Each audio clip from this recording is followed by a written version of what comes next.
Why, hello everyone, and welcome back to the Magic Time Wine channel. It's been a hot minute since I've done any type of content on my channel. Been very busy here in Napa Valley, where I reside in the wine business and the like, and also vacationing a lot and doing a lot of travel. I will, in the near future, be uploading a video that I will make from my trip to Portugal, where I was fortunate enough to do the Douro Valley and be in the city of Porto and also go to a lot of the port houses and the like.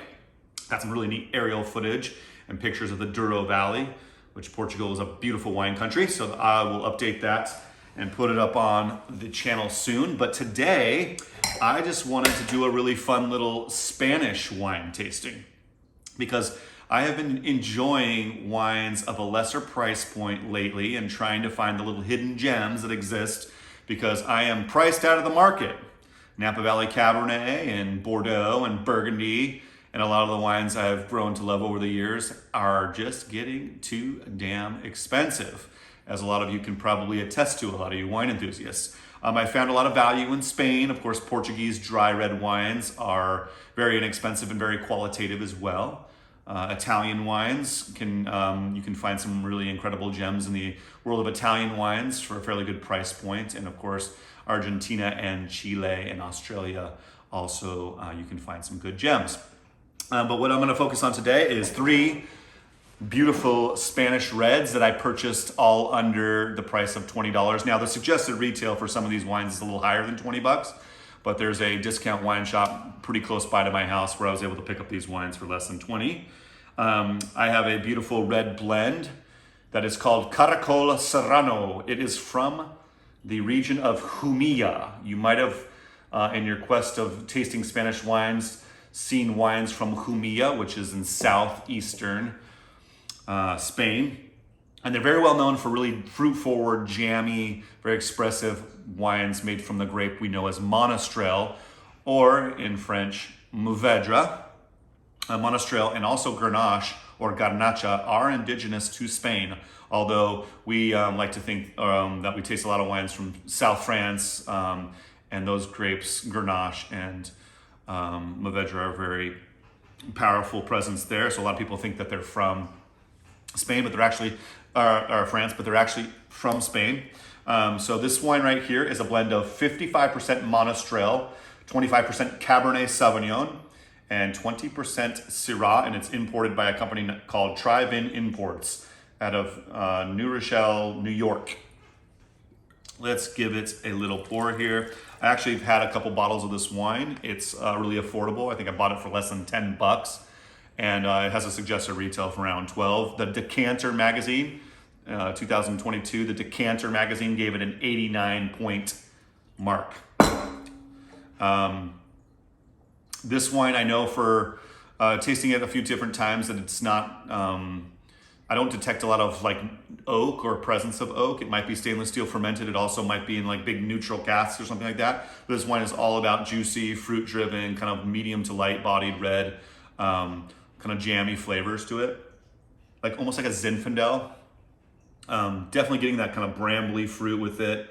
The color is like a medium red color, not very dense, not very thick, very light in color for a red wine. Jammy fruity, mulberry, brambly fruits, like jammy fruits, like fruit preserves. No obvious presence of oak.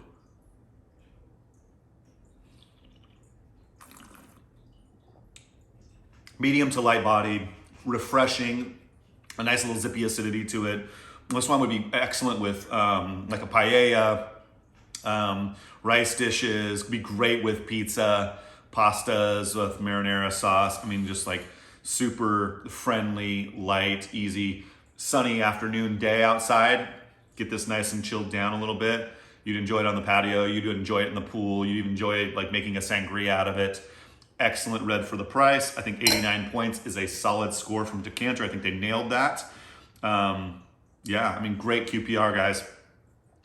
Great quality price ratio. Caracol Serrano 2021 from Jumilla, Spain. The next one I have here is a region in Spain that is very well respected for their big reds. Some of the more expensive wines in all of Spain come from this region, Ribera del Duero. And this wine is called Siglo. It's the 2020 Siglo Roble Ribera del Duero. This wine comes in at just under 20 bucks where I got it. I think it's a suggested retail for around 30, 35.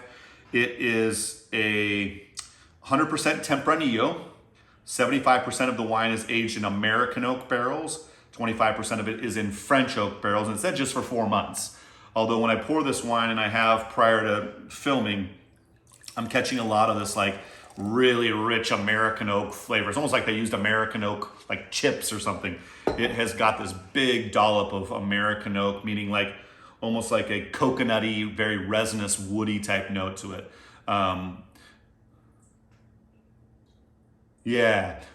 Black figs, like mission figs, black plums. It's plummy and figgy rather than like on like the cherry spectrum and like the other red fruits. It's more like a plum and a fig, like a brown sugar, almost like sugar dates.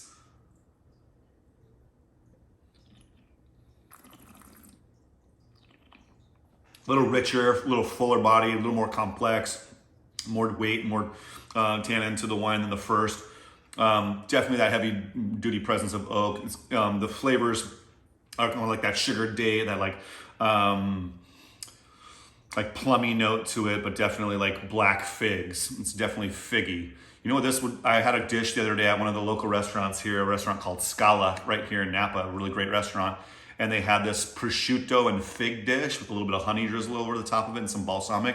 This would destroy with that. It comes in at 14% alcohol. The winery is from a family called the Fernandez de Manzanos family. They've been making wine for generations, about 130, 140 years in Spain. And this is a nice little wine for the price point. If you can find it less than 20 bucks like I did, total bang on steal. The Wine Enthusiast magazine gave it a 92 point score. I think they're kind of spot on with that. 91, 92 points. Beautiful wine. Great expression of Spain there and what they are capable of doing for a low and affordable price point. Now, of course, the most famous region in all of Spain for red wine has to be Rioja. We all know that. Rioja, we're familiar with the wines of Rioja.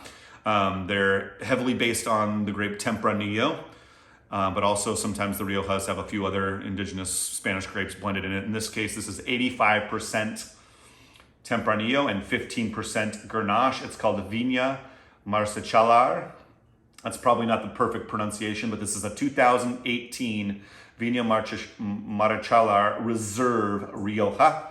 It was aged for a total of 18 months, which I think is the minimum for a reserve wine in Rioja. 18 months in oak, 70% of which was French oak, 30% of which was American oak. They didn't mention on the site whether it was new barrels or used barrels.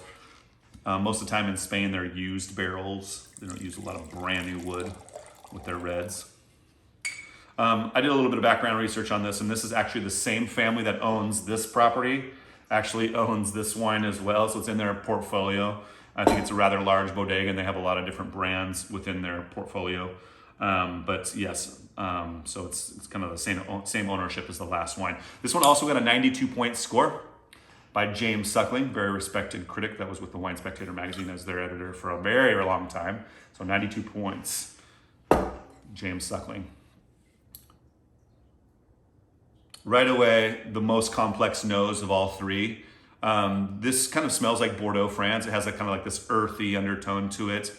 Very complex, almost like fruit driven, like darker fruits, but also kind of like that plummy note, like black plum, but also like tobacco and like underbrush and herbs, but like a sweet kiss behind it, like a sweet kiss of fruit behind it, like muddled cherries. Beautiful nose, most complex of the three by far. Yeah, gorgeous. 18 months in oak. Gave it that.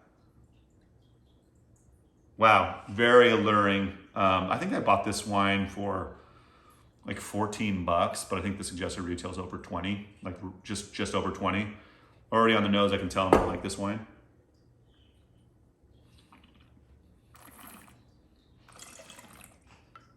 ultra silky, refined tannins. You can tell this wine spent some time in a barrel to mature and get like this soft, silky texture to it. Longest finish of the both of all three wines. Kind of continuing with that kind of tobacco, cherry, black plum, a little bit of that figgy note with it as well. Some darker fruits as well, like a blackberry, but like an earthy, rustic blackberry, not a brambly, like fruity one. I think that's probably the most qualitative wine of the three. I think 92 points is probably around the right score for it. Anywhere from 90 to 92 was a solid score for it, especially for the price point. Guys, seek out Spain. It's a nice relief on the pocketbook. Yes, we all love big, indulgent Napa Valley Cabernets. We all love the big, beautiful wines of Bordeaux, France that age really well. Obviously we love Burgundy, France, and what they do there, and the special things that they do in that region. These wines are affordable. They're delicious. They hold up to the price points well. They have complexities to them. They go well with cuisine. They're not going to blow your mind in terms of complexity. You're not going to sit there and like analyze the wine with your friend for 2-3 hours, but they're exceptional wines for the price point. Excellent table wines. Seek out Spain for your everyday bottles. I think they deliver at a very high quality to price ratio. Stay tuned. I'm going to start dropping a few more videos in the next few weeks. We're going to keep the channel going. Thanks for watching Magic Time. Cheers.